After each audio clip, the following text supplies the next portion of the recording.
71% of the organizations are regularly using generative AI, but only 17% are getting real measurable business value from it. Architectural decisions matter far more than model choices. So that means, as an engineer in 2026, you guys need to become intent drivers, and that gap between a demo and a production, between an excitement to build something versus the outcome and results and ROI, there are a lot of scaling issues which come with that. What RAG is becoming is something far more powerful, and the money flowing into it tells you everything. Fine tuning involves changing the model's weights for better task specific performances. So guys, we're gonna start. I'm assuming that you guys have seen the videos which are on YouTube, the past ones, because that will definitely give you a good idea about what's going to be covered in this chapter. This is an interesting and important chapter. Wherever you are going, any place, this chapter is important for all the companies. In any company you want to join in. Hi everyone and welcome. It's Aditya Chhabra, founder and CTO of Tradebyte, and the companies which is there, which are Yug AI, Alteryx Lab, most importantly, the academy, which we are now running and you guys are part of, which is CBA. And before we start, I want to give you one number, and which is basically McKinsey published this last year. 71% of the organizations are regularly using generative AI, but only 17% are getting real measurable business value from it. Think about it for a second. Nearly 3/4 of companies are using this technology, and barely 1 in 6 is actually getting returns from it. And it's an important number, and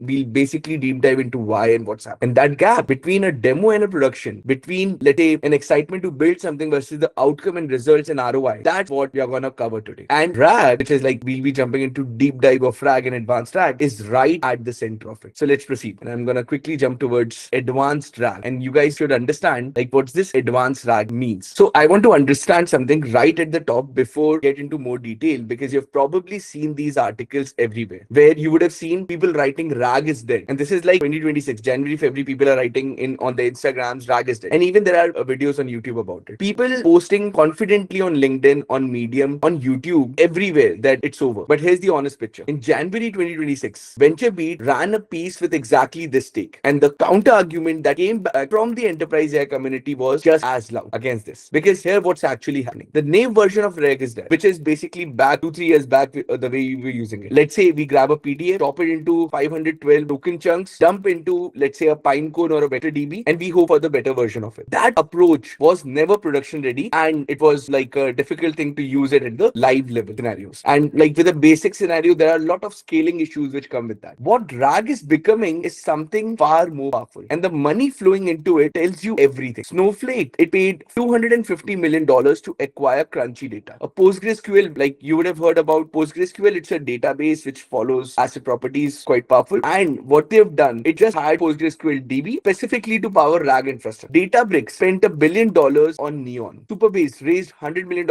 at a $5 billion valuation. These are not companies betting on something that's dying. So we need to understand there's money flowing in. Companies are using it. Then what's happening? That's the thing which we'll understand. So there are massive bets on data layer that makes RAG work. And by the end of today, you'll understand exactly why these bets make sense. Every concept comes with a code. Every complex idea gets an analogy first. So you guys need to understand what exactly does it mean and how it is used. And we'll jump directly towards an important concept and deep dive into what basically RAG and fine tuning. But before that, I want to cover a little bit about RAG too, because we have covered it in our previous chapters and all. So RAG is Retrieval-Augmented Generation. It combines retrieval of relevant information with generative AI for dynamic responses. So let's take a real example. Imagine you have a brilliant so I would rather say that like you have used it yourself. So think of it like in your colleague, or let's say person who is your neighbor, one of the smartest people you know, think of that person as an example. But their last update was 2023. That is, they've not updated. So they haven't read a single thing after that. Then you call him, what did SEBI announce this morning? Let's say you ask a question. They'll be blank. That information simply doesn't exist in the memory. And that's where large language models, let's say GPT, Claude, Gemini, they all are quite good. But they have a frozen thing, which is like after this time, they may not be able to give you generative AI answers, and they may have to, like, unless they have an option to go on Google, search about it, and then come up with their own answers. Now, this is solved by RAG. You build a retrieval system that pulls relevant information from your documents and data sources and feeds it to the large language model exactly when it needs it. The large language model is the brain. RAG is the research assistant who runs to the shelf, grabs the right pages, and puts them on the desk before the brain starts work. The use case on this side, again, if you just think at a very global level, are legal research, customer support, medical data. These are exactly the domains where static large language models may not be useful to that extent. And the other problem which comes in is, again, hallucination with these. And here's where it gets genuinely exciting in terms of where we are right. Zendesk acquired a company called Unleash in December 2025, specifically to bring permission-based RAG into the enterprise plan. Employees asking questions in Slack and Microsoft Teams, getting answers grounded in the company's actual knowledge base in real time. That's not a proof of concept. That's a billion-dollar company embedding RAG into the product, which is used by their customers on a daily basis. ServiceNow also did the same. Workday did the same again. The technology is now inside the tools your enterprise, or let's say the clients, uses on a regular basis. So we need to understand the importance of it. And now, because I've just covered a very high level thing about RAG, I'm going to give a difference between prompting, when you're doing prompting, versus when you do fine tuning, versus when you do RAG. Because these three things have some correlation but are very, very independent from each other. Think about it. The slide is where you can basically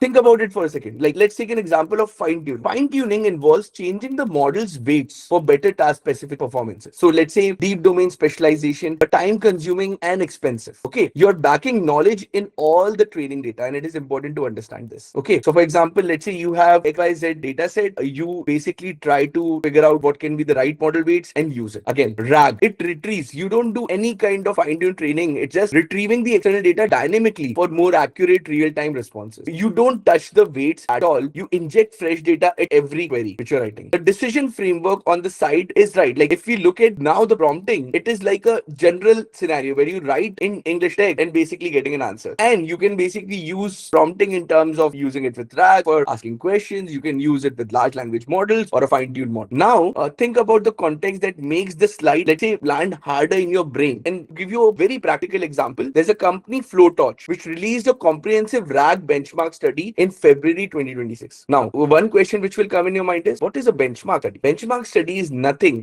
but basically a way to say that, okay, which thing works better, because the outcome is different in different expectations. So we must be knowing about some concepts like F1 score and all which comes in. Okay, so what you do, you take a data set which can be called as a gold standard data, and then you benchmark it against that data to figure out how good your system performs. Again, Flowtorch released a comprehensive RAG benchmark study in February 2026, and you guys should go through that and maybe search about it. We'll share the link at the end. Testing 7 different approaches across thousands of academic papers. The AI community was genuinely surprised by some of the results, and even I was like, wow, this can happen. There are a lot of papers which got released in that duration, so you guys should always keep tab of the open source papers, and a lot of them, I think, they are being shared on Insta and on WhatsApp community. Most sophisticated approaches didn't always win, and we need to understand this concept. The study showed that architectural decisions matter far more than model choices. So that also means as an engineer in 2026, you guys need to become intent drivers. You guys need to follow a framework, and I coined that term which is called as AWARE, agentic workflow for real-time evolution, adaptive real-time evolution, which is called as AWARE, which is a different way than agile methodology which you follow in SDLC cycle. Okay, but we'll jump into it in next couple of lectures where we get into AWARE. But what we need to understand is that you guys as an engineers, you need to think at an architectural level, and this study clearly depicts that, and not like, let's say you are using Anthropic, Codex, it doesn't matter to that extent. So you guys need to understand. The teams who understand the trade-off between these three approaches and know when to use which one, it's important whose outcome of the system changes according to that. So we need to know that, like, when we are building it, think at the architecture level, think at the systems level, to be very exact. So we'll basically get into the detail about it, but the crux of the matter is, as an engineers, you guys need to come out of the execution phase and get inside more strategy planning, and most importantly, the core systems level thinking process whenever you are building something or building a product. So now, this is important. RAG plus fine tuning, combining both of them together. Real-time data access with tailored responses. That's the benefit which we saw in the previous slide. Okay, so again, you have tailored responses. Why? Because you have fine tuning, and real-time data access because you have RAG. So one of the examples is healthcare, where you can see that fine tuning on medical literature can be done first. The model now genuinely speaks in a very, let's say, medical language scenario where it can use medical terms and all. Then you add a RAG layer on top of it, and it retrieves latest clinical research, drug interactions, patient records at the query time. Domain depth from the fine tuning, freshness from the RAG. That's the combination of RAG plus fine tuning, and this is something which is very, very common to use in the industry. Now, if you look at the code, you'll see a particular thing called as fine tune model on domain data set. Then you have create retriever, and then you have generate from retrieve results. These lines complete the pipeline, and that is it. Very simple. Okay, what made this combination dramatically more practical in 2025 was LoRa and QLoRa reaching a very good maturity.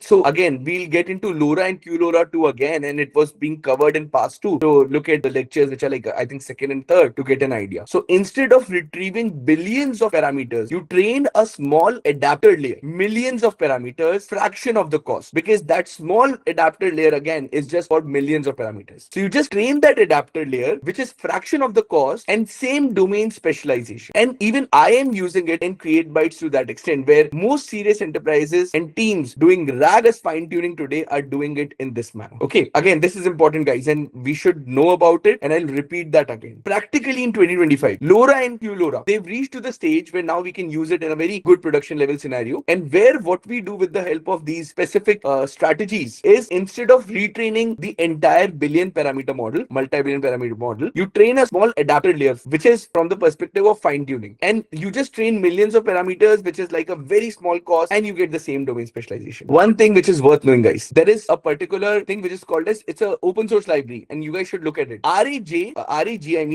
and Atoli, ATOU, and I'll share the link. Ragatoli, that's the name. The way they have given is RAG in capital and Atoli in like small letters. Ragatoli is an open source library that recently made Colbert style retrieval accessible without custom code. Again, this is very, very, very powerful. So you understand what is a BERT models? These are like good models with named entity recognition, where you have BioBERT, other BERT models which are out there. So BERT models are like, these are completely based out transformers. So you can now bring research grade retrieval into a fine-tuned pipeline with very few lines of Python code. And that is taken care via this open source library called as Ragatoli. So you guys should look into it. It integrates with LangChain and Llama Index. And this is something which is very, very, very powerful. So if something is like, that's why it's very latest, because we all know LangChain, Llama Index, they're like now is something which are like a lot of multi-agentic framework are built with even LangGraph. So at least we should know about it, and you guys should research. Again, the link will be shared with you guys. Now, I'm going to jump towards the word which I've used, which is called as Llama Index. Okay. And again, if you're building a RAG system, this will come up on a very regular basis. It's a powerful library for building scalable RAG systems. When you are building scalable RAG, most important thing is the way you are trying to query, which is like query at multiple people trying to get information from multiple different directions. So if you look at the code also, there are 4 lines. Import simple directory reader, then you have service context, then you have vector store index. Let's say that you have legal documents from, let's say, a data folder which you are trying to retrieve. You create the service context, build vector store index, you create a query engine, and you have a working RAG system. Very small system. Okay. Now, the honest framework picture for 2026, because the time is evolving, and we need to know when we are discussing advanced RAG, it has to be in the context of what's happening in March, February, January 2026, because it has shifted a little bit. If you look at enterprise framework ranking from late 2025, LangGraph took the top spot for agentic RAG. Okay. So whenever we are talking about RAG, we get into agentic RAG, and with that, LangGraph is at the top, and we need to know why. In a very, very powerful headless scenario, it had a stateful system, multi-step workflows. And again, we need to understand, I'm talking about LangGraph, which is like a mechanism where you have states being maintained. And I'll do a differentiation between what's LangChain versus what's LangGraph, and maybe what's LangExtract. To just give you one-liner difference, LangChain, when you talk about a linear pipeline, you think of LangChain. LangGraph is stateful, which has looping, indexing, then you have iterations, retries. So that means it's like a state managed system, and that's LangGraph. And it's a multi-step workflow with human in the loop controls, which is better than anything else right now. And it's important to understand. Haystack became the go-to for regulated industries. Its pipelines are transparent and auditable, which legal and healthcare enterprises specifically ask. Llama Index remains excellent for data ingestion and retrieval focused work. Again, the top 5 RAG frameworks at this point of time, if I talk about like, and if you want to use it for your own purposes, number 1, LangGraph. Number 2, Haystack. Then number 3, which is for a simple workflow based thing, LangChain. Number 4, Llama Index. And then Pathway. Pathway is like a more recent one, which is worth looking into. It's built specifically for streaming data integration. So if your RAG system need to ingest real-time data rather than static documents, Pathway is doing interesting things there. So what can be an example for it? Maybe this YouTube lecture need to have a real-time ingestion and question answers. Then you can use Pathway in that direction. So your framework choice should match your use case. Okay. So do not commit anything in the beginning. And I always say this thing, that first you define the problem statement, then you define the system component view, then you define the system context view. I put it on my X, LinkedIn, Instagram videos. So we should understand when we are solving a software problem statement, it's important to first break down the problem, build the system component view, system context view, and then what is the input, what is the expected output, and what are the constraints. Once you have these things there, then you basically start building. In this way, you can choose whether I want to use haystack, I want to use llama index, I want to use, let's say, the lang chain, lang graph, or pathway. That's how you choose it. Now, okay, we'll jump towards querying in llama index. Now, what is querying? Retriever classes fetch data from an index. Okay, you're basically fetching it from an indexing system. Index is nothing but like you're like in a very simple English language, you're indexing something. That's it. Okay, query engine processes queries and generate responses. The code shows this directly, where you can see you have create query engine, set the query string, call the query, and print the response. Very simple. Now, here's the thing which you need to think about before we go any further. In 2024 and early 2025, thousands of teams built exactly this. That they were doing exactly this thing, that you have a create a query engine, set the query string, call the query, print the response. Most of them are doing this. Okay. And then what you did, you just deployed it. And users were not able to use it as efficiently. Answers were very irrelevant. Like what you had to do were, yeah, like even I did a lot of activities where I was involved in terms of checking how the answer is. Answers were not coming out accurately. They were not correct. A lot of times context was wrong. So, and then even like there were hallucinations coming here and there in that direction. So one simple answer for that, with everyone said, they said, let's blame large language model, because we know LLMs hallucinate. If our querying system is hallucinating and generator system of this entire thing is based out of a large language model, that means maybe this is the problem. So what they did, they swapped the base models to a more expensive one. They thought that, okay, in my RAG, currently I'm using, let's say, maybe GPT-3. I'll switch to GPT-4. I'll switch to GPT-5. So I'll use a more expensive model because I just quickly blame the large language model. But again, you'll see that the problem will not be solved with that just by changing the model. And again, I'll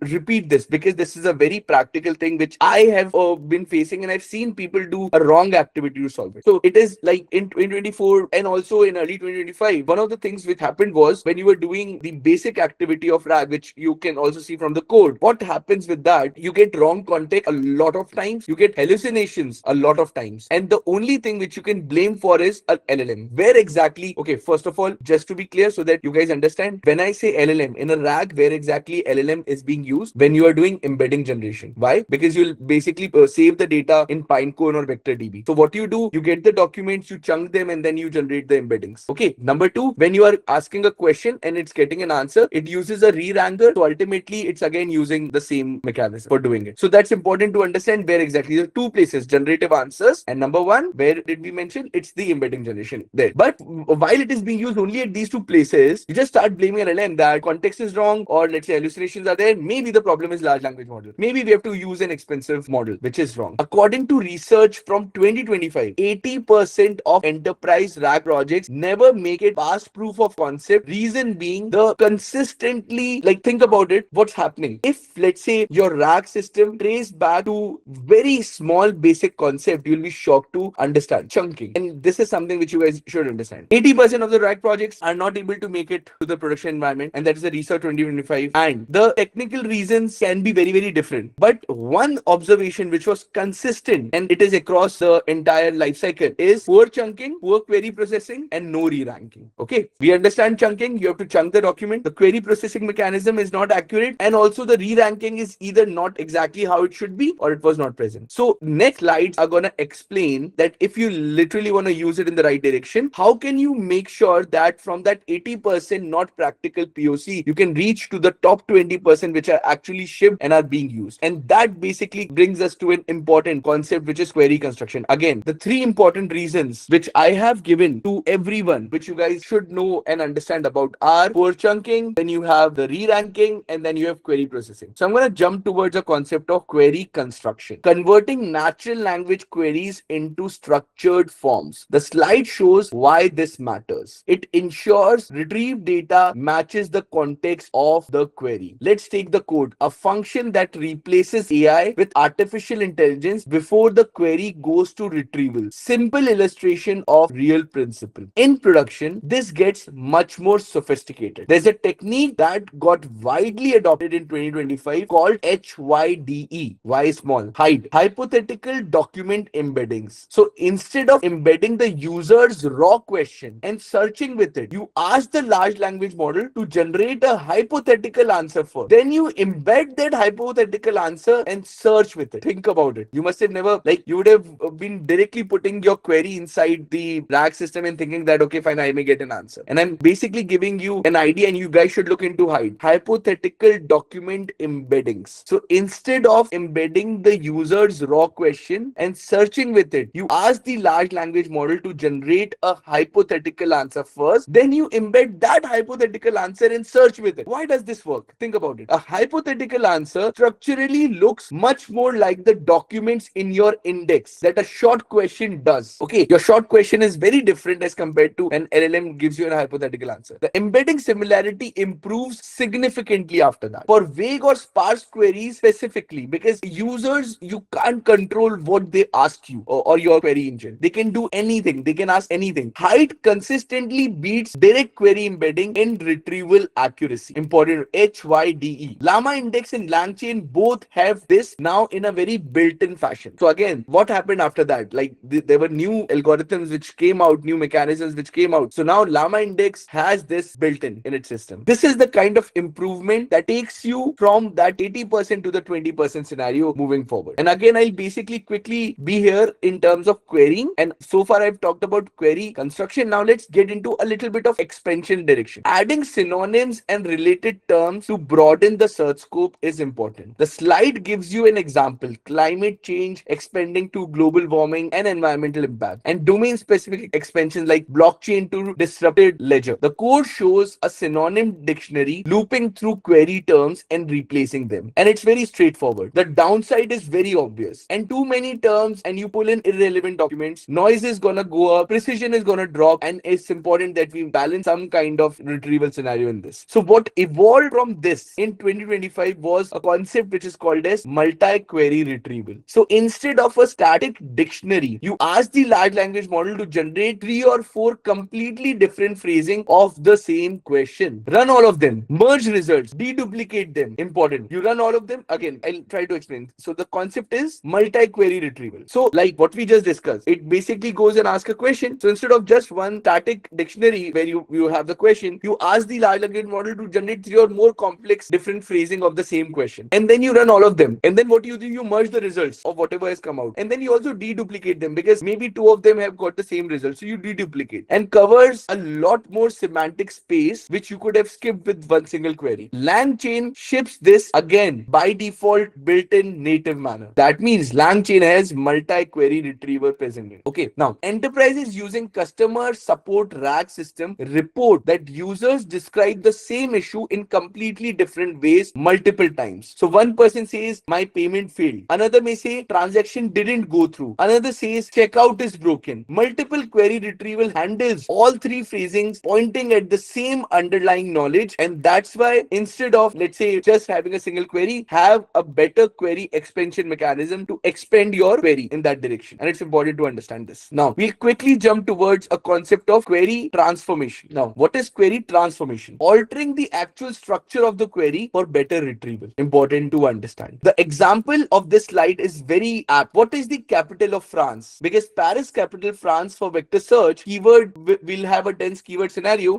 There'll be no conversational filter applied to it, and the code, the way if you look at it, will replace what is with find in that direction. So the slide also mentions optimization for SQL and graph databases, and this is a big deal right now. Text to SQL inside RAG pipelines went from search, like a very basic research scenario where they're trying to do it, to a lot of production level scenarios in 2025, and even I've used it. And the infrastructure news that makes it more significant, which is like multiple companies using it. And one example is Snowflake announcing agentic document analytics that lets you run RAG style queries across thousands of data sources, including structured databases, without pre-structuring everything. They pay $250 million for crunchy data to make PostgreSQL a first-class part of the stack, which we just discussed. And the wall between unstructured document and retrieval and structured database querying is getting as low as possible, and it's just collapsing. So if your data lives in a mix of documents and databases, which almost all the enterprises you see they have, your query transformation layer is needed to handle this scenario. So again, from an enterprise perspective, from a company perspective, the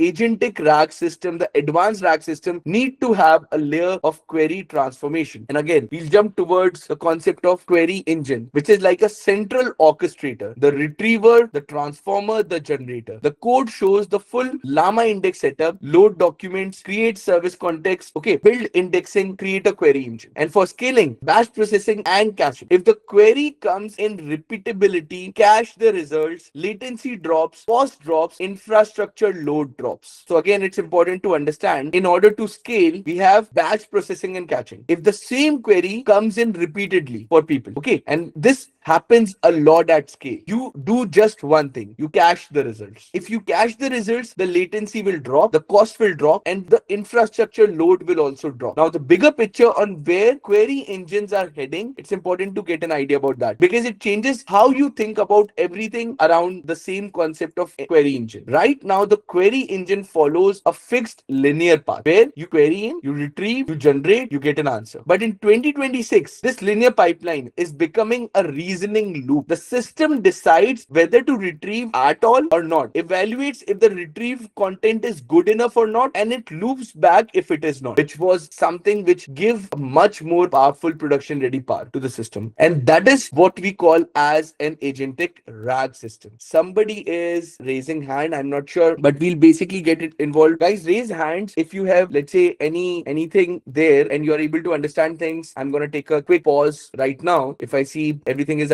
able to understand, everyone is able to understand, so I'm going to quickly jump towards a much more powerful thing, which is like the bigger picture on where query engines are heading towards, because it changes how you think about everything around it. So what I was saying is, query engine follows a fixed linear path. You do a query, you retrieve, you generate answers. But in 2026, this linear pipeline is becoming a reasoning loop. And whenever I say reasoning loop, always get into the agentic mode, because I'm talking about agentic RAG. And the industry investment behind it is like just staggering. Like Meta put in $14.3 billion into Scale AI for data labeling. IBM is acquiring Confluent for $11 billion for data streaming. These are not small bets which people are putting on agentic RAG systems. So again, the very first thing, RAG is it. No, it's evolving at a very fast pace. The basic one is no longer something which one need to use. They should basically get into what's happening in February 2026. The companies spending this kind of money are building the infrastructure layer that agentic RAG needs to operate at scale. And we'll basically get into a little bit more detailed scenario, but I'm going to quickly jump towards a concept which is called as sub-question, query engine, and how this should be used. Again, so what's happening? You break the complex query into manageable sub-questions, combine the answers with those sub-questions which are coming out. This slide is give you a very interesting use case around it. What's the impact of AI in healthcare and education? One question, but there are two relevant contexts to it. The code, it creates the sub-question engine, okay, and then it get the sub-queries, synthesize the answers, and each piece answered against the right data is combined into one single response. So the pattern from the slide is this early version, which basically was like, if you would have heard about in the very beginning when the multi-agent RAG in 2025 came out. So instead of one engine breaking things into sub-queries, you have multiple specialized agents running in parallel with an aggregator synthesizing the end result. Like one thing which came out was Microsoft AutoGen and LangGraph both supported this natively. And this is important to understand. And for example, I've used AutoGen, but I'm a big fan of LangGraph, and that's what I use almost regular basis on a lot of products and projects. Now, what's worth noting? This is the architecture behind tools like Perplexity's deep research. Take any example, big example. ChatGPT, it's deep research mode. Your large language model, you must have an option of deep research mode if you get into a paid manner, a paid account. All these products are using this by default inside the system. So when you use one of these tools, and when it says that I've searched 15 sources, that's a multi-agentic retrieval architecture doing exactly what we are describing right now. The pattern here is the foundation of these products, and the evolution is also happening in that direction. And again, now we'll quickly jump towards a concept which is called as custom retriever engine. It creates a retrieval engine to fetch data tailored to this query, domain specific indices for very precise answers. So let's say you have the code where you have create custom retriever from your index, set query retriever, clean interface, your own logic is built underneath it. Now, default retrievers don't understand how domain specific vocabulary works. A generic retriever built for general web text will miss nuances that matter enormously in, let's say, legal contract, medical literature, defense intelligence, everywhere. Okay, so here again, you remember I talked about a tool which is called as Ragatily, which was open source. You basically can use that in terms of an improved system. It's free, it's open source, you do not have any paid tier or anything like that, and it wraps itself around Colbert V2, which keeps token level embedding for fine-grained matching rather than one vector per chunk. Okay, in the old RAG system, you had one chunk, one vector. It doesn't do it. It basically does it in a different manner, and it makes it accessible without any custom code written on top of it. So again, regularly something to explore in terms of the custom retrieval engine. It works with, like, you must have heard about FAISS embedding. The Milvus you must not have heard about, but there are a lot of embedding mechanisms which you can use for any base retrieval mechanism. Okay, now there's a benchmark which is called as BEIR benchmark, which basically gave a very powerful outcome, and which I've talked about, the Colbert V2, and it came out in February, consistently outperforming standard by encoder retrieval for domain heavy context. Again, we'll share the link. So by default, you don't need to go and write some custom code, just use these open source libraries to do it. Now,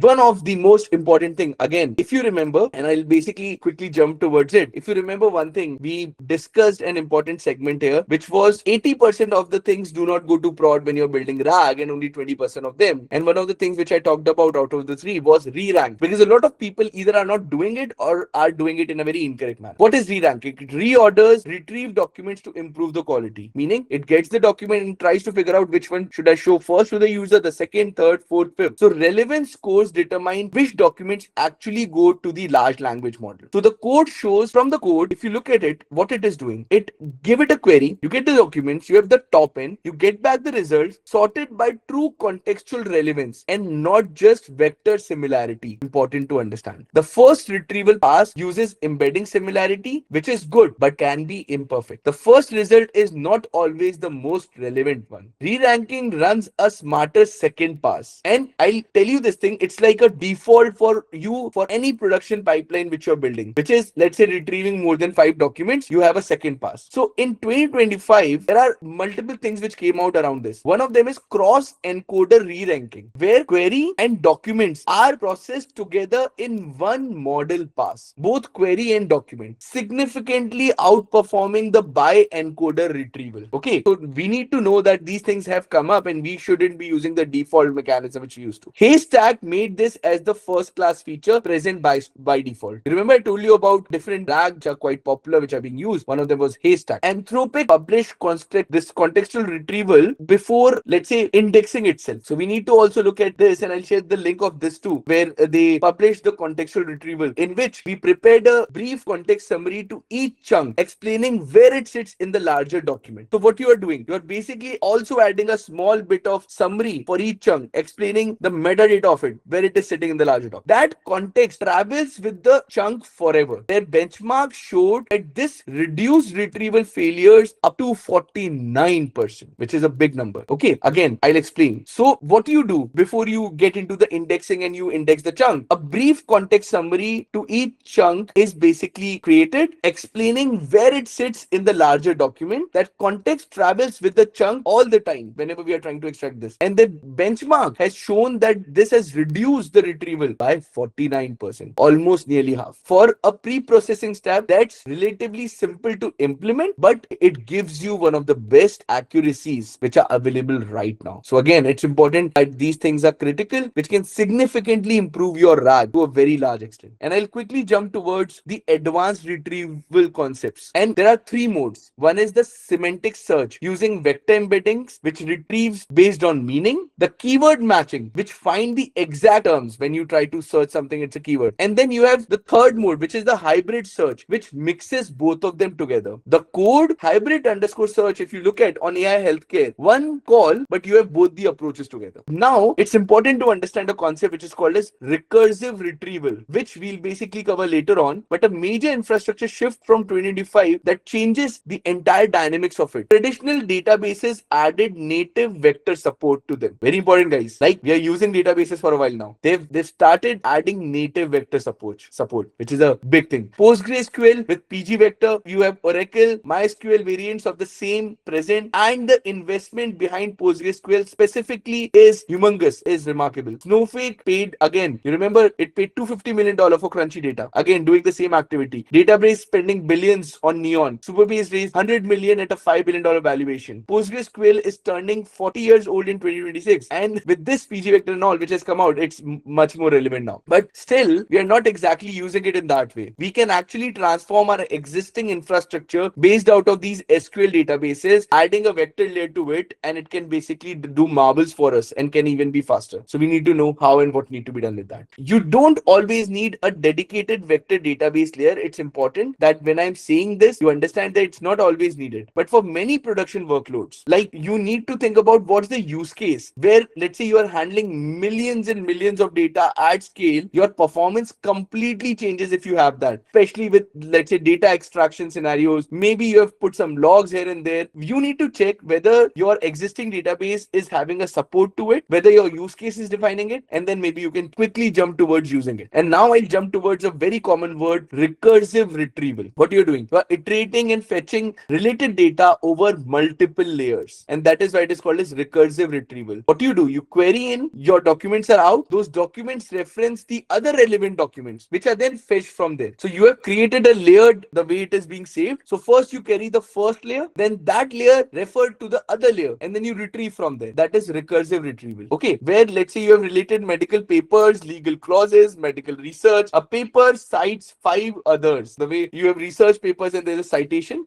not basically they have a direct relevance. So then you jump towards those citations and move from there to there. In similar scenario, you have legal documents which can refer to other clauses. There can be citations from other judgments, and you need the chain. So the code is very simple. The recursive retrieval, let's say in AI and healthcare, you do a simple call, do a smart iterative logic underneath, and start doing the retrieval, which is recursive retrieval. Now, the concept is the foundation of GraphRag. And again, guys, I've been using it and it's humongously powerful. And Microsoft is also, like, if you just look at the news, GraphRag got open source 2025 even by Microsoft with some of its own variants. It was significant. Recursive retrieval is like linear, follow reference A to B to C. But with GraphRag, it builds a full knowledge graph. So entities become nodes, relations become edges. Okay, it's important to understand what a GraphRag is and how it is very powerful. So now the question will be like, what are entities? What are relations? So for example, let's take a sentence. Aditya has a MacBook laptop. Okay, or Aditya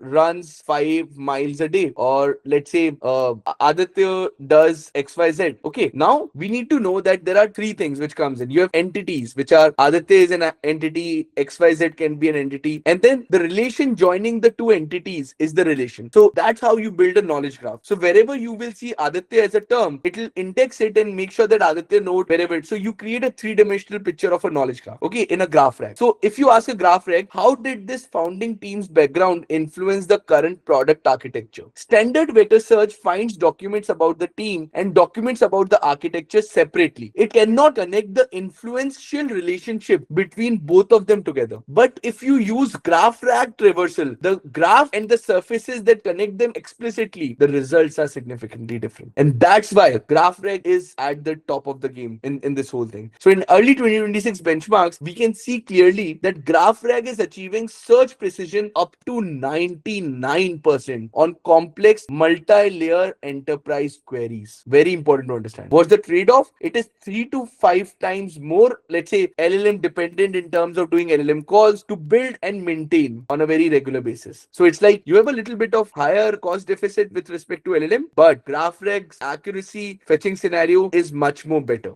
And I've been using it, so I know how powerful it is. So for domains where accuracy is non-negotiable, let's say defense, legal, medical, cost is completely justified. So any kind of RAG you build, you should make sure that, like, use open source GraphRag systems for doing it. Now, small to big retrievals, if we look at it, we start with a narrow query, expand for context, small chunk for precise matching, larger surrounding chunk for context. This slide is gonna help you get to the frame in that direction, where relevant chunks are retrieved without overloading the model. Let's say legal contracts are being fetched. The small chunk finds the specific laws. The bigger chunk gives you the surrounding context the LLM need to interpret it properly. So the code is small to big retrieve with the query. So you're basically having a version like small to big retrieval version, and very small concept, but it basically helps you increase the precision of your RAG to a very large extent. So what do? You go towards a precision first in a context second scenario. So now chunking strategy become a serious research, because you have seen, and I've told it before, most of the 80% RAG systems, they are not able to go to prod with their lower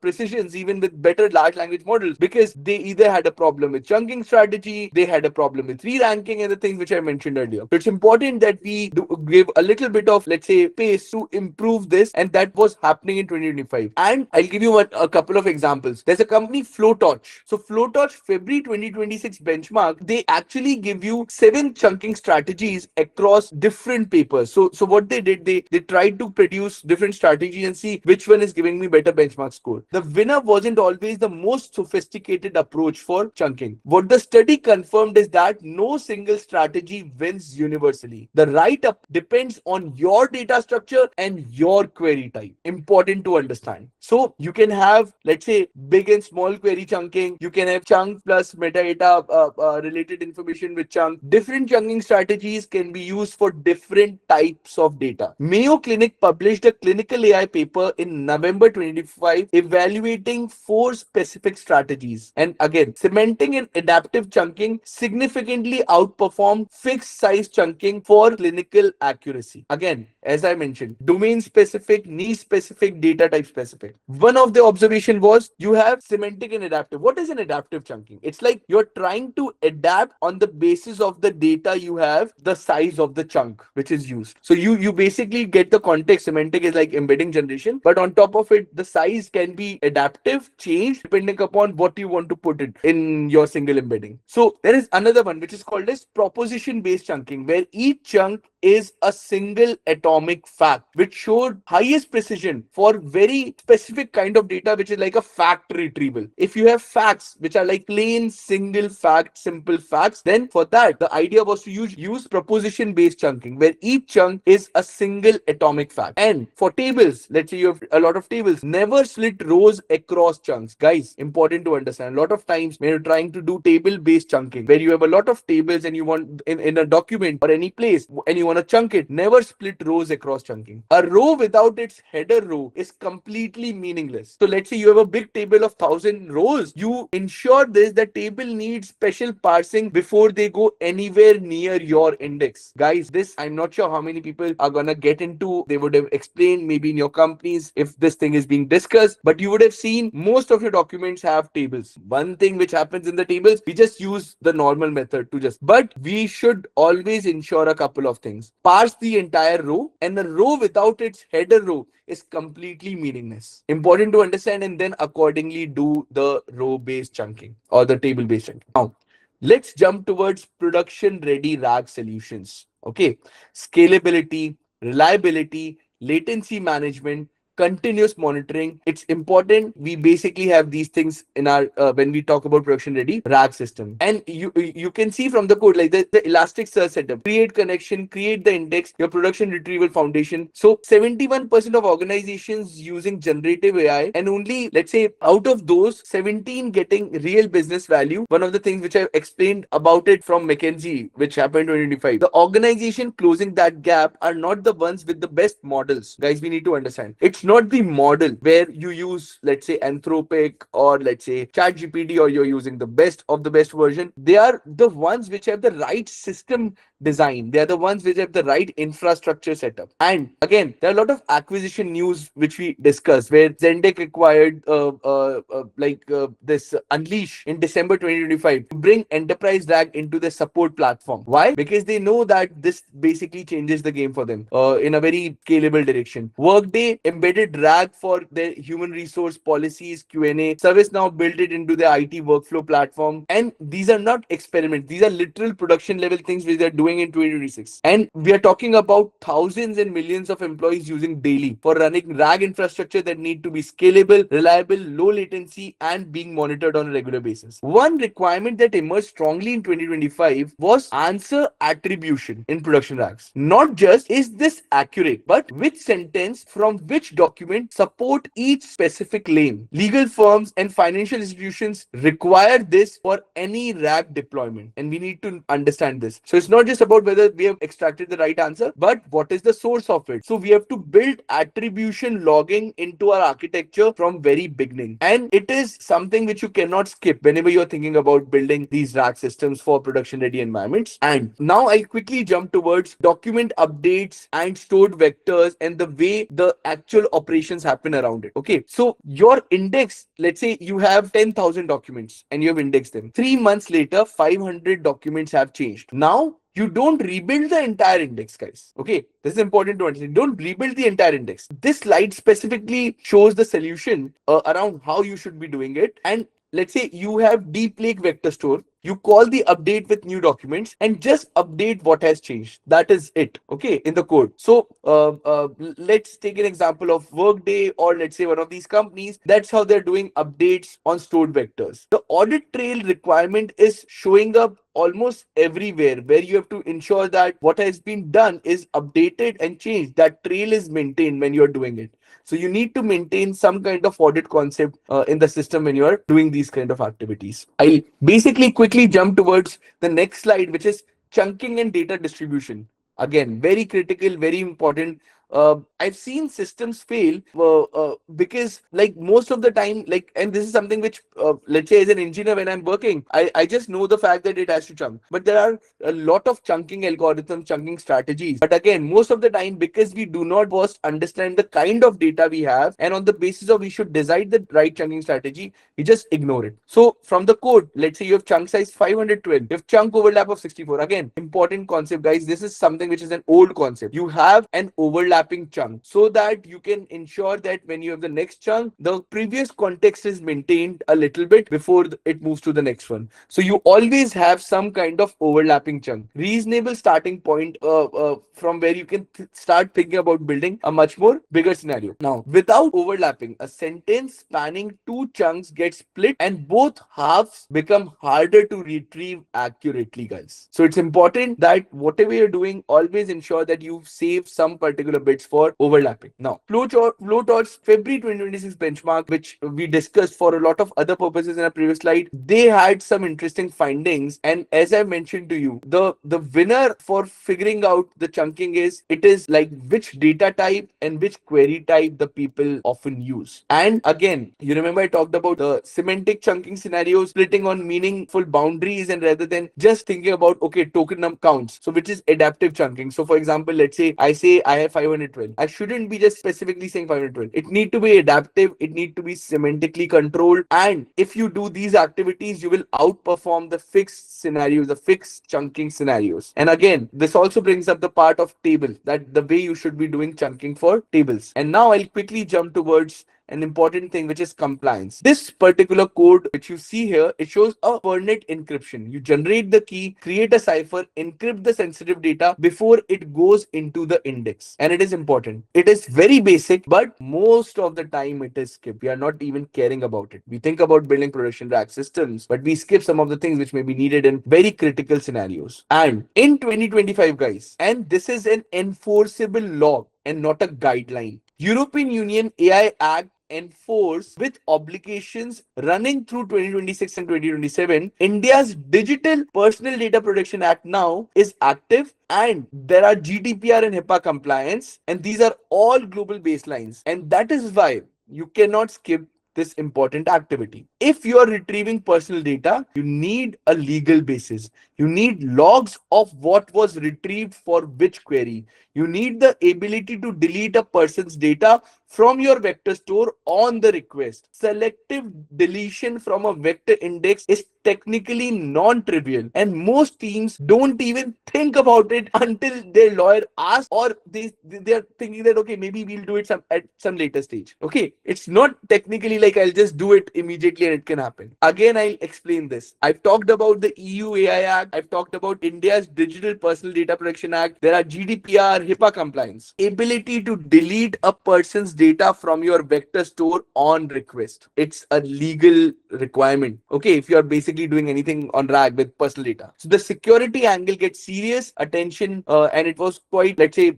something which was talked about a lot in 2025. So there is this convention, like you must have heard about OWASP, LLM. Top 10 now includes RAG-specific attack vectors, bad RAG and Trojan RAG. Okay, there are malicious documents which are injected into your vector index to trigger specific specific model behavior when certain queries come in. And these things are pretty common and you must know about it. You should be aware about it that these things can happen, which we call as poisoned retrieval. Term it and then you guys can search about it. Bad rag, Trojan rag, where malicious documents are injected into your vector index to trigger specific model behavior and certain queries are extracted or used. And this is poisoned retrieval. These are documented real attack patterns that appeared in security research last year. Building a RAG system for an enterprise client without a security review of the retrieval layer is going to become a huge liability, guys. So you should at least be aware about these, okay, of how it is happening. And with this, I'm quickly going to jump towards optimization, like indexing strategies, query caching, parallel processing, top K tuning, these concepts. Okay, if you look at the code, you'll see thread pool executor with 4 workers, queries processed in parallel batches instead of sequentially. That's the parallel processing point from the slide, which is important to understand. One technique from 2025 that isn't on the slide but gives you a very important and a direction to look at is called as Matryoshka embedding. And again, I may not be pronouncing it accurately, but definitely I'm going to share it because I have used it, guys. So traditional embeddings have a fixed dimension, say 1536 for OpenAI's models. Matryoshka embeddings are trained so that the first 64 dimensions already capture the most important semantic information. You use small dimensions for fast initial retrieval, full dimension only for final re-ranking. Wow, think about the optimization which it did. It just basically made it very fast. So storage cost gets down to a very large extent, latency becomes very less, and final answer quality is maintained. And again, I'll share the term, but it's called as Matryoshka, Matryoshka embeddings. So you guys should look into it. OpenAI Cohere and the top open source embedding models on the MTEB leaderboard, and I think it should be on Hugging Face too, which you should look at. All this training approach which is being used is designed in terms of figuring out these kind of techniques. Okay, so if you're choosing an embedding model for a new product, check whether it supports Matryoshka before committing to that embedding model. Okay, guys, so important to know about. I'm sure maybe not a lot of you have heard about it, but you guys should look into it because that's what you should be using in terms of the retrieval. The performance and cost benefits in the production are humongous, and that's what we look for as a ROI when we are trying to use AI for organizations. Okay, now I'll jump towards the model selection and the hybrid retrieval concept. So open source versus commercial, keyword plus embedding retrieval combined, how and what need to be done here. So if you look at the code, there's this hybrid retriever combining the embedding model and the keyword model. And this is something which I also use. So retrieve on a query, one retriever, and you use both the approaches. If you look at the model landscape, it has just changed significantly. Open source genuinely is basically at the top of the game. You had Llama 3, you had Mistral, you have Quinn. For many RAG use cases, these are competitive with commercial APIs of OpenAI and all. Okay, the MTEB leaderboard in early 2026, I'm talking about Jan, February. The standard benchmark for embedding models has open source models from BGE, Nomic, and the E5 family within striking distance of OpenAI and Cohere on most retrieval tasks, guys, which is a huge jump. That means for a lot of sensitive data, we don't need to depend on the models which are basically already commercialized. So it's important to know about it. And again, as I mentioned before, it's not the model, it's the architecture and the design of your RAG system which gives you a better result. Okay, so we need to know about it and ensure that while definitely if you use a 200 million parameter model versus a trillion one, definitely a trillion will give you a better result. I'm talking about comparable models. If they're very comparable, just have a better architecture, it should be fine for you. So you need to know this. And for the generation slide, Claude models specifically have shown consistently strong faithfulness to retrieve context in production RAG evaluation. So when you feed Claude retrieve documents, it tends to stay grounded rather than wandering into hallucinations. For use cases where faithfulness is critical, that matters more than raw benchmark scores, it's important that we know about and we understand. For retrieval specifically, the top 5 RAG evaluation platforms at this point of time, guys: Maxim AI, Lang Smith. Okay, guys, you should know about Lang Smith because something which a lot of times is referred. So just search about it. There is Lang extract, Lang chain, Lang graph, all these others. Then one of the good benchmarking basically which comes in is deep eval. So we guys, whenever we are doing these RAG systems, we basically always ensure that we have been doing the benchmarking and evaluation. Now I'll quickly jump towards very important thing, which is CPU based inference. Term is good enough. Like ROI of the company can be quite good if you are able to do that. So it is important to understand that inference is expensive, especially the GPU inference is very expensive. CPU reduces the cost significantly. Model optimization makes CPU viable. Device map can be auto in the code where your library can pick up the best available device automatically. So when you're building the RAG system, you should always have a CPU inference scenario, and you should basically say that, okay, auto pick whatever is available. So GGUF format and llama.cpp matured significantly in 2025. Okay, and I explain why I'm talking about these two things. You guys can later on look at the slide too. So running quantized models on CPU efficiently is now completely practical. Sentence transformers, the embedding models most rack system use, can run on quantized CPU and handle thousands of queries per day without any GPU needed. The quality drop from INT8 quantization is minimal for most relevant tasks which we perform on a regular basis. And this is coming from a practical user who has been using it. I've been doing it a lot. I've been using it in a lot of different directions, and literally you can run it with quantized models without having a significant drop on your CPUs. Now,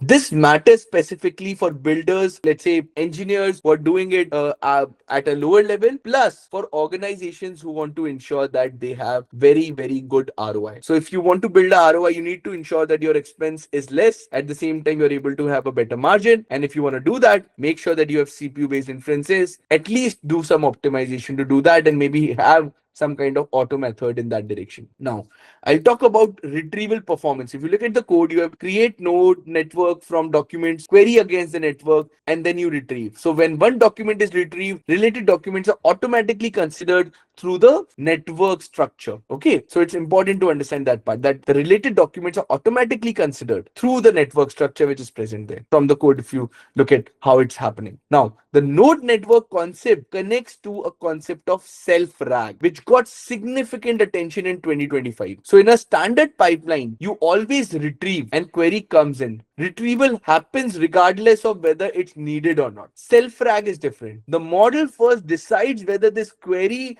needs retrieval at all. If yes, it retrieves, but then evaluates whether what it got back is actually relevant before using it. If not relevant enough, retrieves again with a, let's say, some kind of reformulated query. And after generating, it critiques its own output for faithfulness before returning. And that's what self-RAG is about, and that's what we should be using on a regular basis. So this element, like if you look at it at a very high level, you're eliminating two real failure modes. One, retrieving when you don't need to, and accepting bad retrieval without questioning it. Okay, self-RAG showed measurable hallucination reduction in the 2025 benchmarks. It requires a deliberate loop in your architecture, not a single function call, but for high stakes systems where a wrong answer has real consequence, it is worth the complexity with which it comes in. Again, guys, important to consider, important to know about. These are basically the systems which one should be using. So like at the time of retrieval, you're trying to improve the performance in two directions. Number one, you're not accepting the results where there is a bad retrieval and you're questioning it. And number two, you don't even start the retrieval when you don't want to or you don't need to. So that's basically what the retrieval performance is about. Now, it's important to understand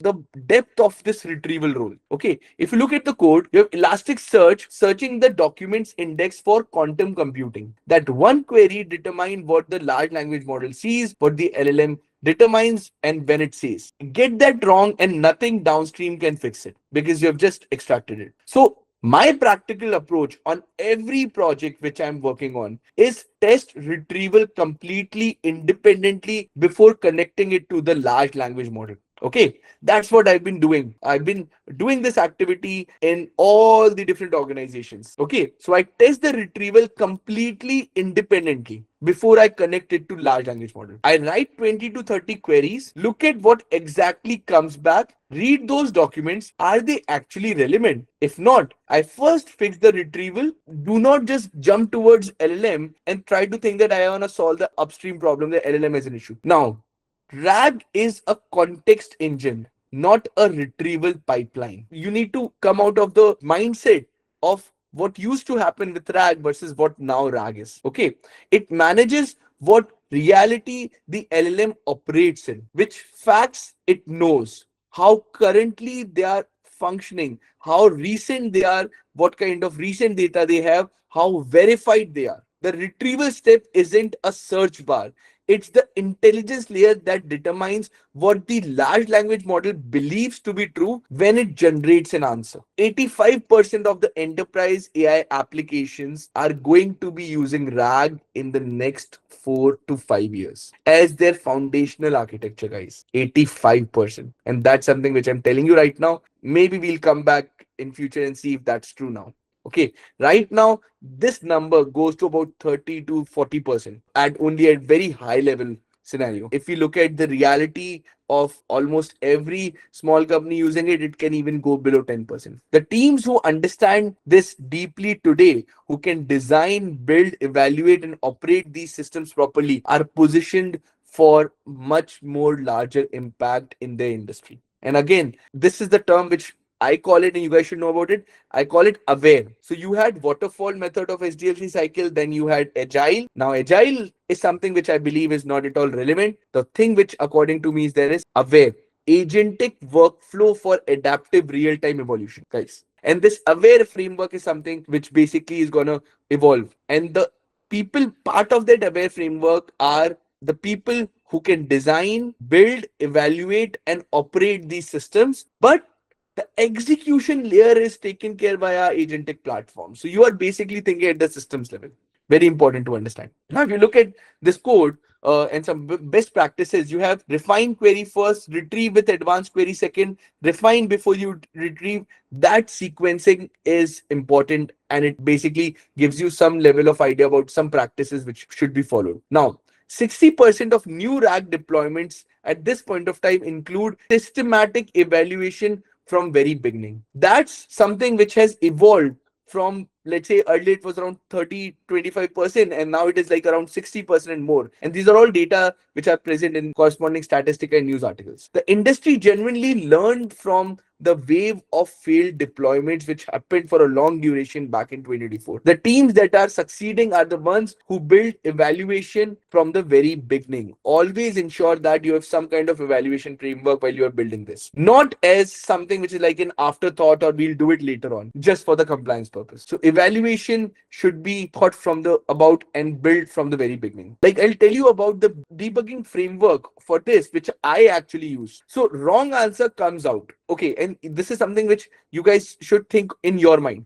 Let's say you get a wrong answer. First question, was the right document even retrieved or not? Well, first thing. Number two, go look at raw retrieval results. So you look at the results, you see if that document is not. If no, if that document is not present, chunking or retrieval problem is present. That's how I try to debug. If yes, if the document is present, was it ranked highly enough or it was ranked lower? If it is not ranked high enough, that means there's a re-ranking problem. And if it was retrieved and ranked well, but the answer is treated wrong, now and only now, it is worth questioning that whether I'm using the right large language model or not. You got the idea? I'll explain again. That's how you can debug when you have an issue with a RAG. You get a wrong answer, you get involved, you think about whether I have retrieved the right document from where this wrong answer has come. You look at the documents, you check whether the documents which I've retrieved, does any of these contain that right document? If no, that means you have a chunking or retrieval problem. So you focus there. If yes, you have got that document, then you think about,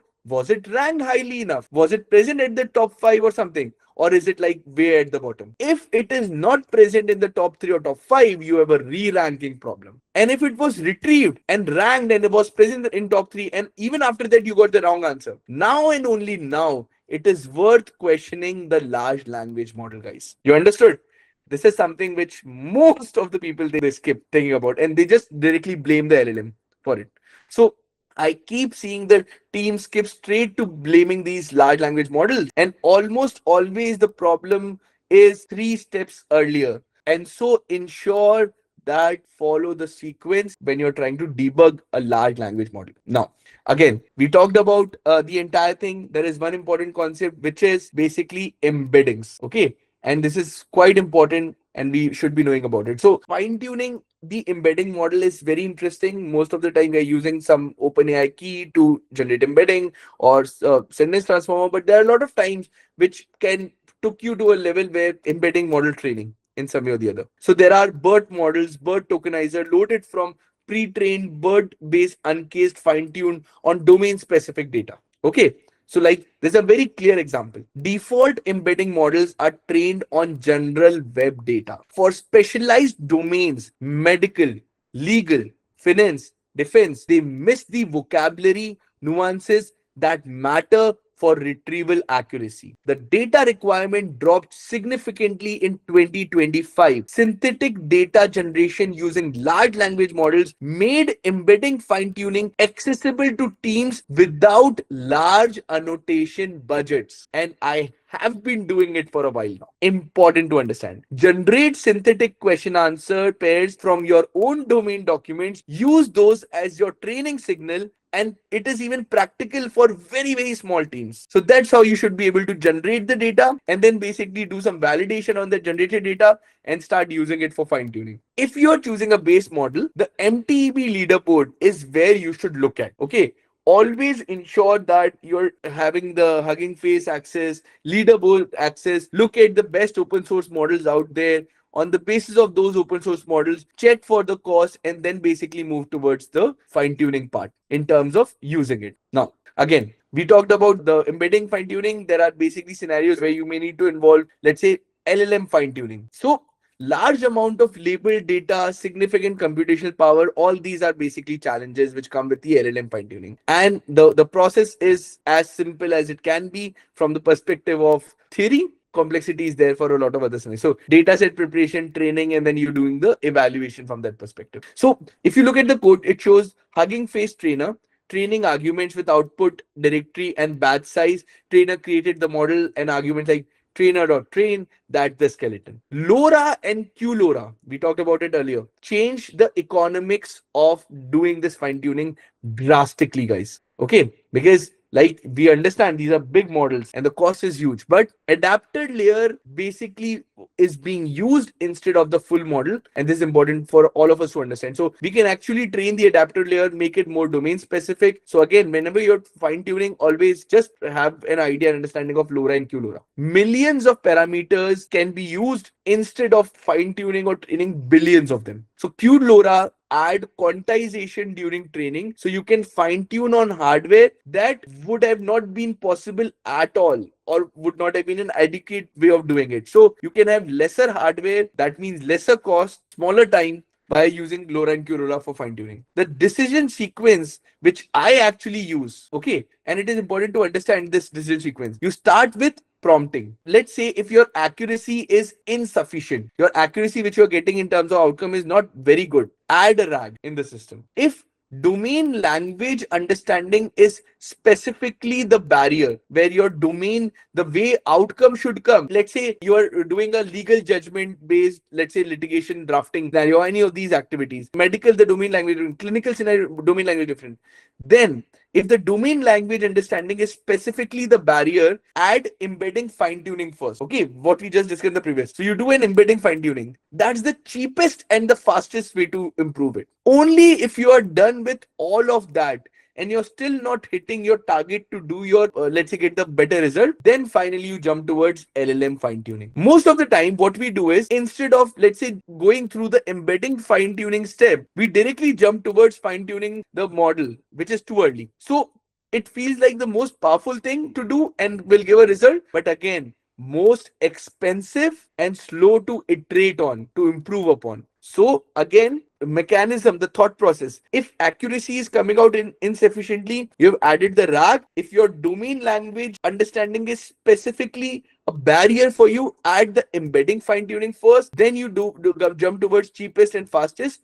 Only if you're done with all of that and you're still not hitting your target, you basically jump towards the LLM fine tuning, guys. That's how you should be doing it. Now, it's important to understand in production what are the different standards to benchmark a RAG system. Okay, like if you look at the code shows correctness, relevance, faithfulness. These are the benchmarking parameters. So, how do you benchmark something? You take a gold standard data, gold data. There are some gold standard data already available out there. Then you use that gold standard data and you run your own RAG system and compare your answers. Now, again, if you're building a very domain specific scenario, there can be a high possibility that you have to generate your own manual human driven gold standard data, which is difficult to do it at scale. But usually, when you're building a generic RAG system, you have a lot of gold standard data already available which you can use, and there are a lot of parameters, not one or two. Here in the code you've seen correctness, relevance, faithfulness. The code shows the accuracy score against a ground truth. That gold standard, when I say, it's basically the ground truth data.